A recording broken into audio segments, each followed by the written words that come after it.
Hey everybody, it's RJ, your host, and welcome to Hash It Out. CBD is becoming more widely available in traditional retailers, such as supermarkets and drugstores. However, with that comes a recent study that shows that many CBD brands do limited testing on potency and purity, and in some cases do no testing at all. In this episode, I'll be speaking with Stuart Tomc of CV Sciences about how thorough testing standards are invaluable to the legitimacy of the CBD industry. We'll also dive into the scientific evidence behind CBD and cannabinoids, how to ensure that you are getting what you are paying for, and what the future looks like for CBD as a dietary supplement. Without further ado, let's hash it out. My guest today is the SVP of Business Development at the hemp CBD company CV Sciences. Welcome to the show, Stuart Tomc. Hello, how you doing? I've never had a bad day in my life, RJ. Thank you for having me on your show. It is indeed another day in paradise. That's what I always say. Even when it's not, even when it's raining, you know what? It's still paradise, right? I am excited, very excited to ask you about all of the latest happening in the world of hemp and CBD. There's obviously a lot to clarify, particularly as CBD becomes more widely available in traditional retailers such as supermarkets and drugstores. These products are becoming a lot more available, but at the same time, there is, the increase in options makes it more difficult to sort of, for lack of a better term, weed out the legitimate products from the ones that are less efficacious and less rigorously tested. There was a Leaf Report study that was recently published that evaluated almost 3,000 CBD products to discover that standardization remains at best sporadic at this moment. The study found that 1 out of 4 CBD brands did no testing at all. And for those that did, 87% did not test for purity, and only 42% tested for potency, CBD potency. You've said that, quote, testing is an important part of the consumer perspective because that is what we're allowed to control and what we're allowed to talk about. So that being said, tell me more about your thoughts on that study and how you think it will affect the wider CBD industry. Well, thank you, RJ, for having me on your show. It's a very important conversation because this ingredient is becoming an ingredient. CBD, cannabidiol, and the other cannabinoids are finding their way into our nutrition chests. They're part of our daily lives. Yeah. And so they are here to stay. And the idea that we have to first establish that the customer is getting what she's paying for, that if it says 10 milligrams of CBD, that every product then delivers 10 milligrams of CBD, and that it is free of contaminants, and that it's tested with a certificate of analysis, that, RJ, is the bare minimum for any other herbal dietary supplement. So the reason that we take a big stand here at CV Sciences on this idea of consistency and testing and beginning with the end in mind is because CV Sciences was founded by people that came from the dietary supplement industry. And so as the cannabis world was starting to intersect with regular dietary supplements that you find at the health food store, we just had a first early mover advantage in understanding how important it would be, RJ, to open up our books and go back and show that we have retention samples of every batch we've ever made, that we have a certificate of analysis for what we have sold, that we can absolutely positively guarantee by scanning the QR code on the bottle that takes you to a certificate of analysis and then show you years and years worth of consistency. So the reason we think it's such a big deal is, again, it's the only thing we're allowed to talk about. How consistent is your product? Is it safe? And is it proven to be safe? And one last thing on that, RJ, this Leaf Report I thought was so interesting because we did not get an opportunity to speak to anybody. They just searched themselves online They looked at what they could find with public information, and then it alerted us that we had done very well, that we checked all the boxes, we got a great grade. Yeah. And then we saw how other companies were performing poorly. So I thought that was yet another layer of objectivity, that we didn't get to talk to anybody. They just looked for the certificates of analysis, they crunched the data, and they found out that the industry has a black eye. Yeah, and that Leaf report, as you mentioned, voted CV Sciences plus CBD oil as one of the top 10 most transparent and accurate brands in potency and purity.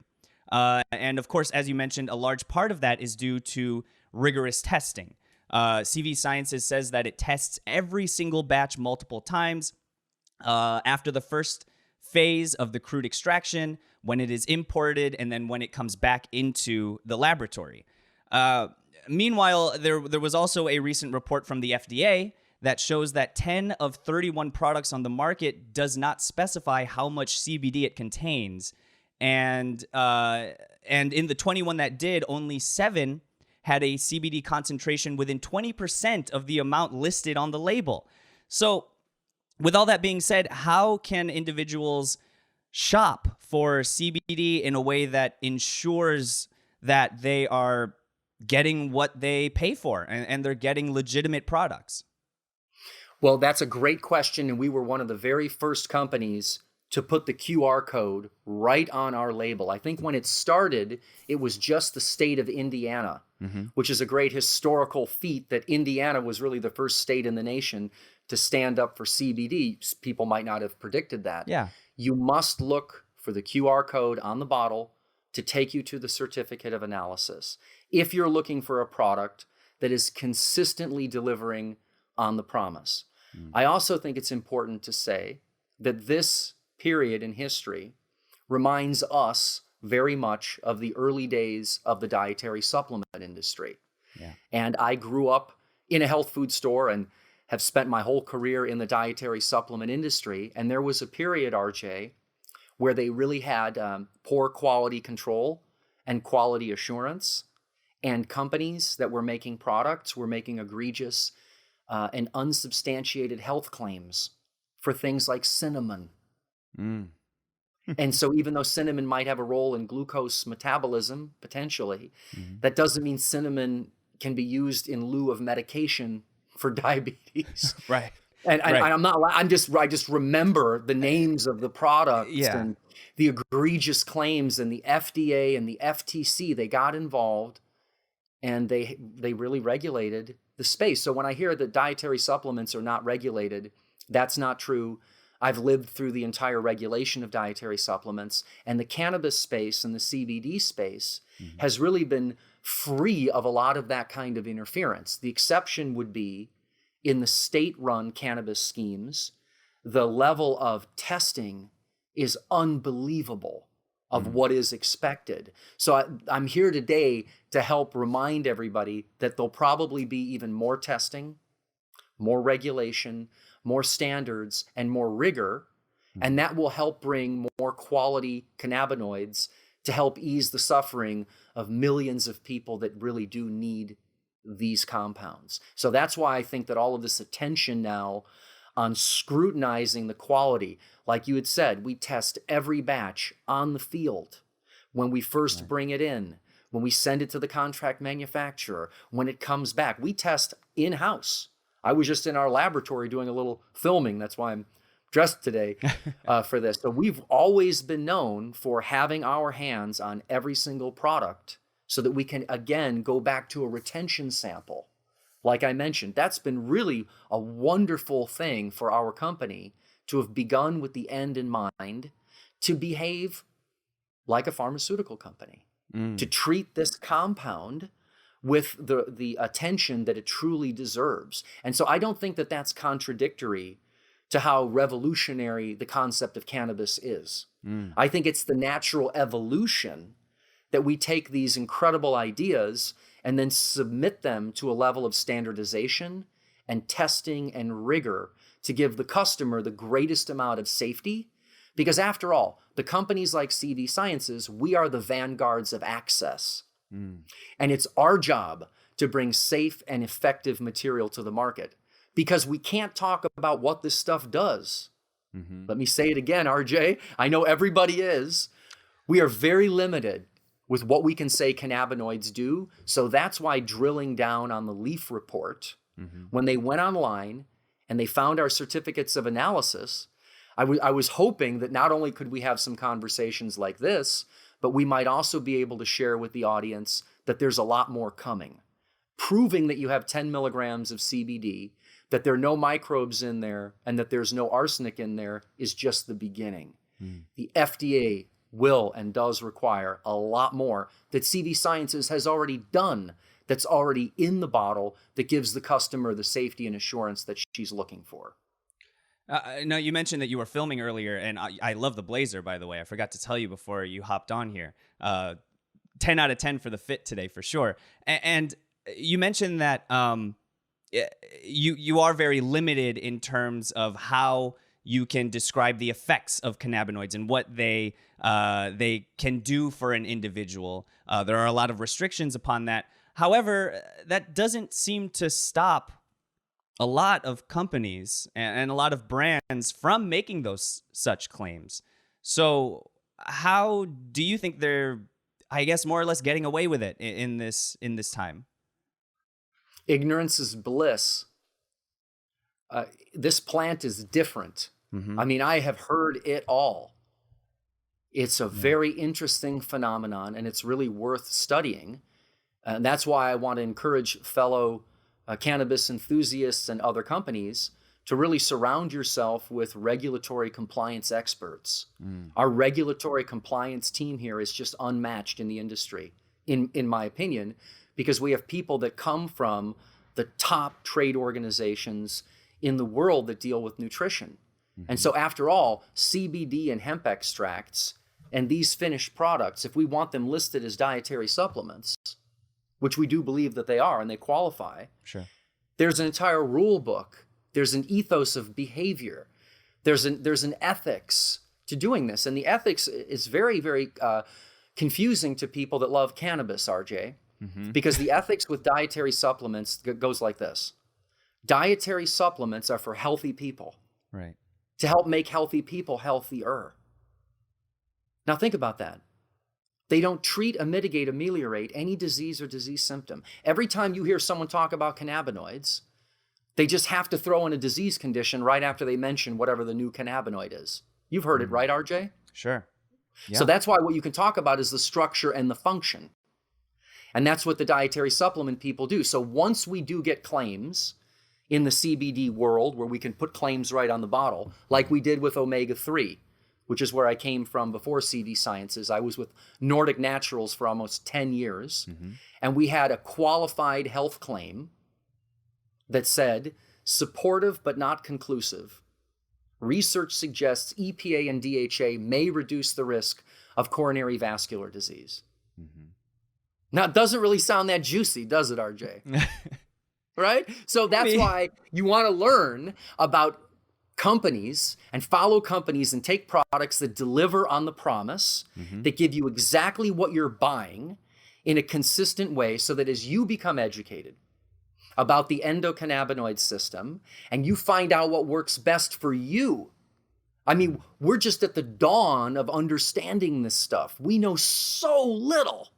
And when you add the pharmacogenetics and the pharmacodynamics, and you find out that my prediction here, like with 23andMe, and there's several companies already doing this. I don't know if they really have the science worked out yet, but we'll be able to figure out, based on testing at some point, why some people may react badly to cannabinoids versus other people that seem to devour them. That's important information, RJ. Yes. Instead of saying this is just great for everybody, there are rate limiting factors, whether it's testosterone, whether it's your health status, all of those things play. So CBD and THC are in the toolbox now, next to probiotics and omega-3 and melatonin. You're starting to see where all these things are colliding. So that's why we were so excited to come on your show, because that's what I think we're doing here at CV Sciences that can really add value to the current cannabis community. If you can allow me a shameless self-pitch for a second. For Please. anyone who's using THC at all, I would strongly recommend 150 milligram maximum strength from CV Sciences plus CBD. Just one a day. That's 50 milligrams of CBD. Yeah. If you're taking that regularly to keep healthy people healthy, and you've done some of the homework and you've read for yourself about how CBD can maybe help support somebody who's taking a lot of THC, that's a huge untapped market. Yes. And it's totally anecdotal. I have no science to support this, but I've made that recommendation to a lot of people. And they've introduced 50 milligrams of CBD into their daily cannabis regime, and they say to me, I have never felt better.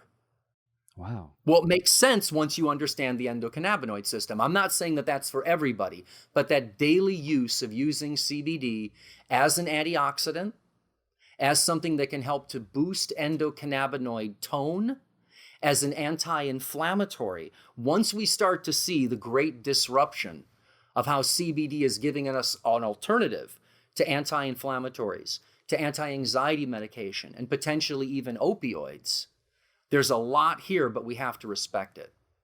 Absolutely. And again, it really does all come down to the importance of testing and accuracy and product consistency. And you mentioned, of course, that you at CV Sciences really make a point to take that scientific and that evidence-based approach, which of course reflects in the Leaf report voting plus CBD oil as one of the top products on the market. So you mentioned also that the DNA testing, which I've been hearing more and more about, the 23andMe style sort of DNA analysis to help individuals sort of determine how cannabinoids will affect them individually, which will really be that sort of next level in CBD marketing and CBD product availability for people. So in the meantime, if people are not, or if people are looking for CBD products and they aren't looking at CV Sciences, even though you do have some of the best tested and most rigorously reviewed products on the market, what are some red flags that consumers can look out for when they're just out, like I said, at the local drugstore nowadays, buying some CBD? Well, thank you. And the first thing I want to say is on the genetic testing, we still don't know what the data from 23andMe means. Right. Okay? Yeah. So I work for scientists and doctors in a publicly traded company. So I was as impressed as anybody to see these little endocannabinoid genetic tests to try to figure out what's going on. We are so far from that being a reality. So any data that you would get back, in many cases, is probably very fuzzy and doesn't really tell you anything. So that's why I think that in the meantime, we have years and years of the normal route to go. And so to answer your question directly, you really do want to make sure there is a certificate of analysis. I would implore you to make sure that the company is part of some of the trade organizations. So we have the U.S. Hemp Roundtable, which I think has done a fantastic job. However, the industry has evolved. And now we have the Council for Responsible Nutrition, which we were one of the, I think, the very first CBD member to be part of the CRN, the Council for Responsible Nutrition, and APA, the American Herbal Products Association, that had a cannabis committee back in 2010.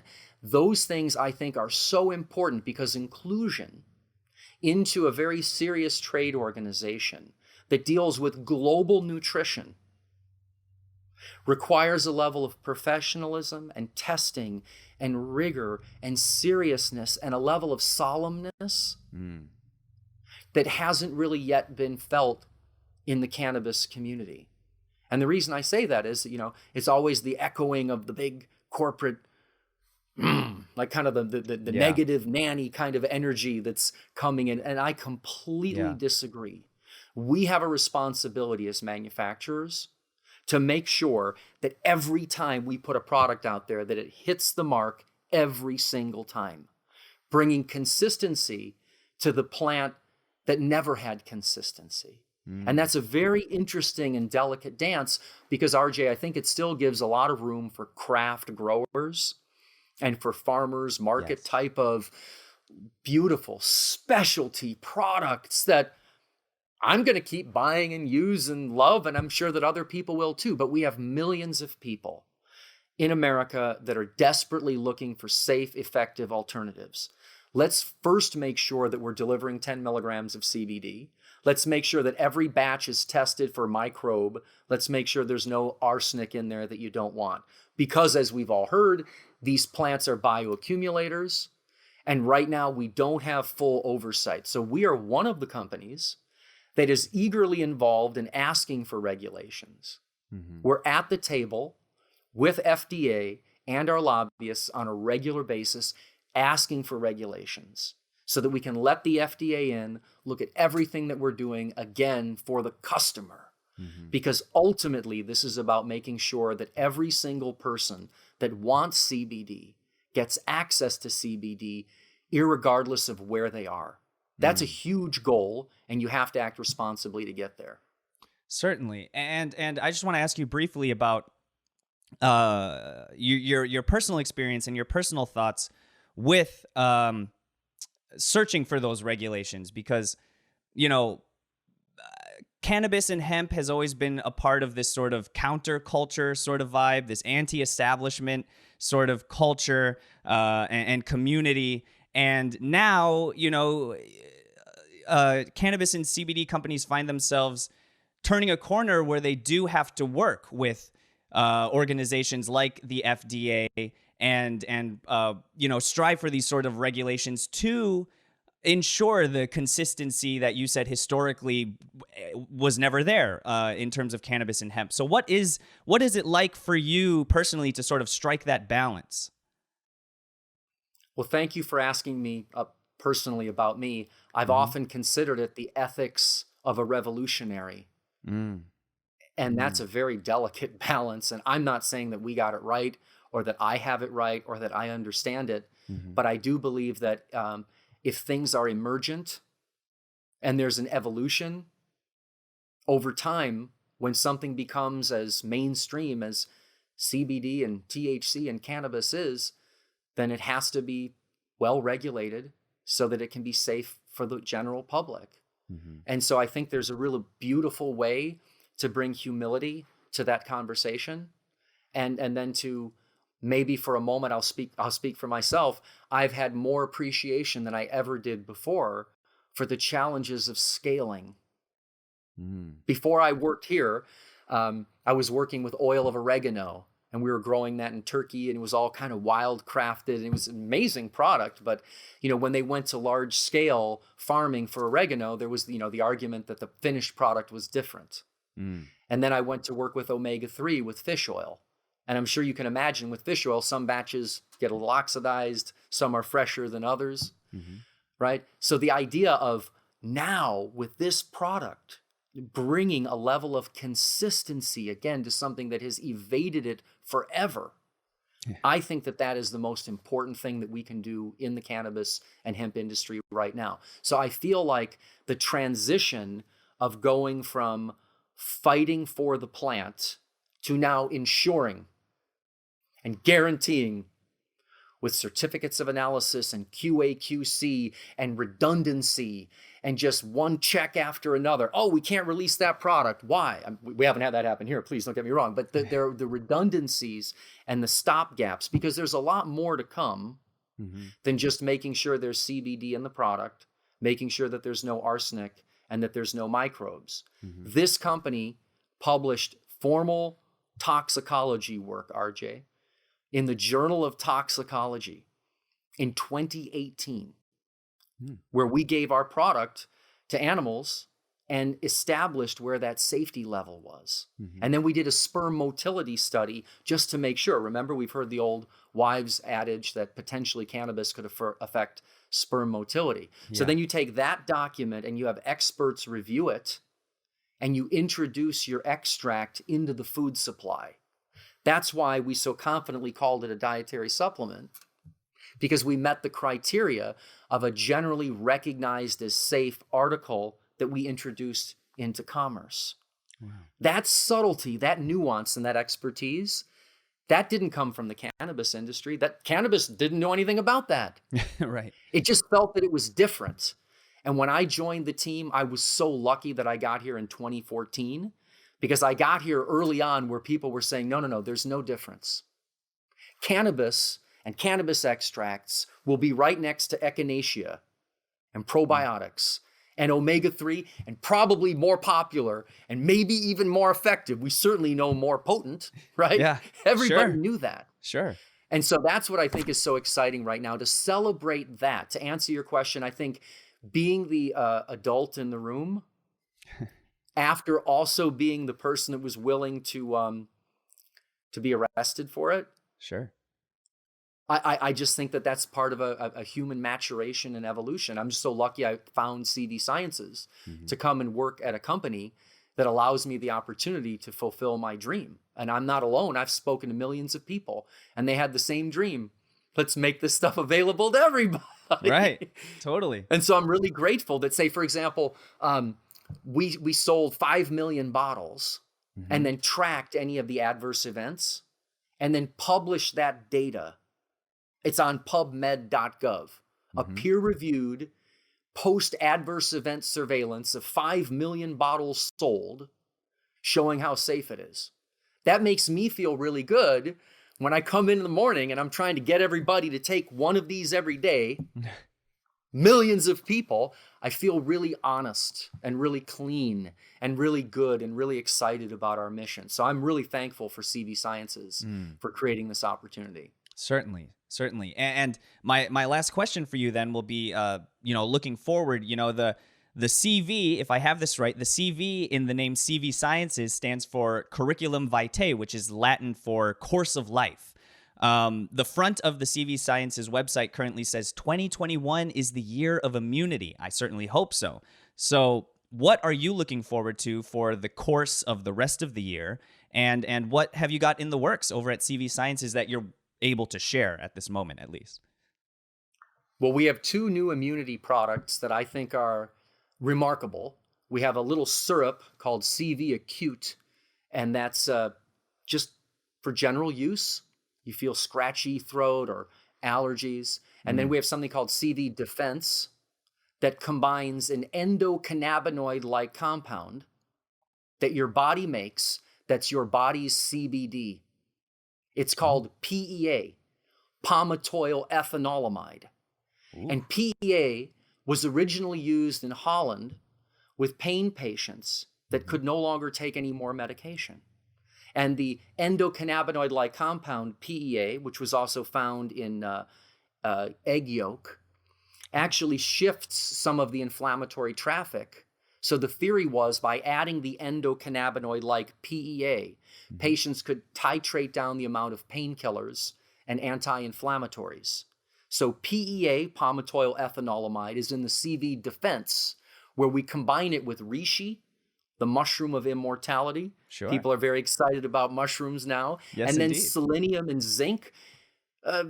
Most people are deficient. I would say the majority of people are deficient in minerals these days, especially as stressed out as we have been. So we combine the zinc and the selenium, and then vitamin A and vitamin D that are critical for a good immune system.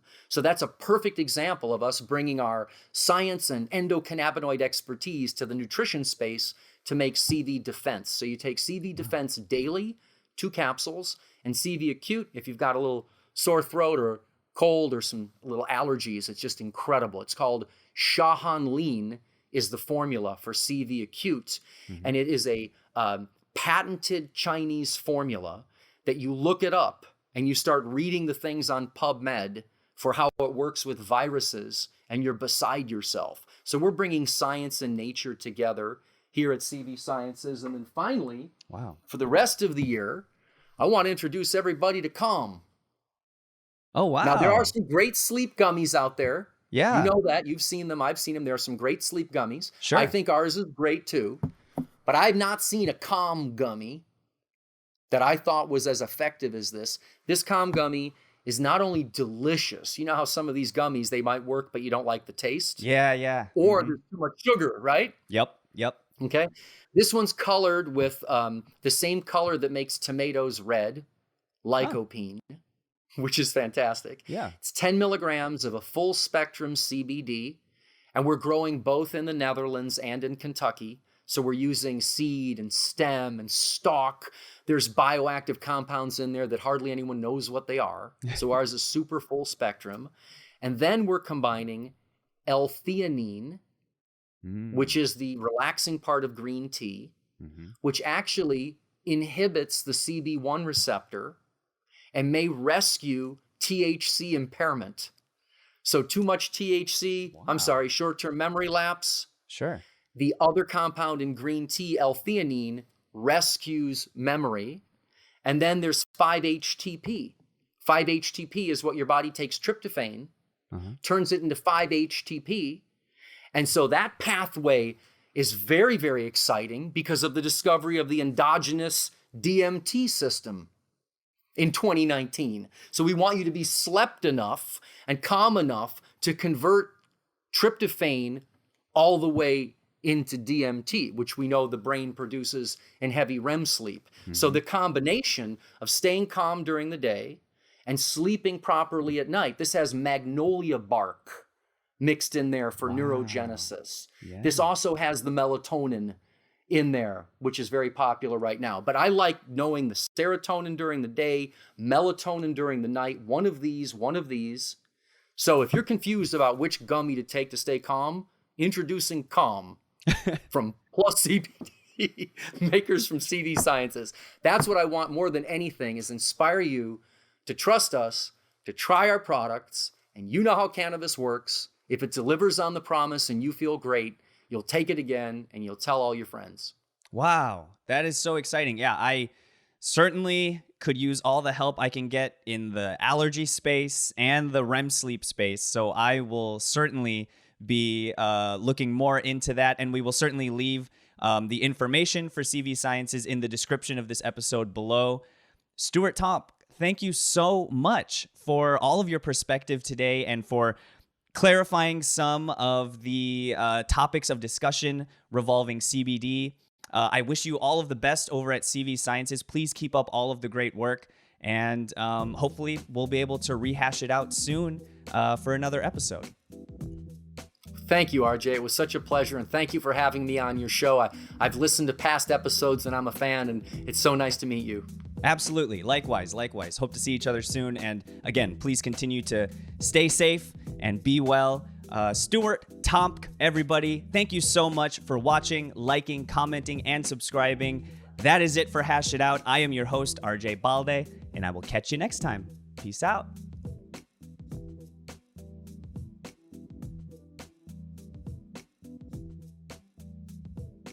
Hey everybody, thanks for checking out our channel. Click here to watch another episode of Hash It Out. To find more cannabis industry reporting, insider stories, and to stay up to date on the latest trends, make sure to subscribe and keep up with our TRICHOMES community app. Download it now for free, and we'll see you there.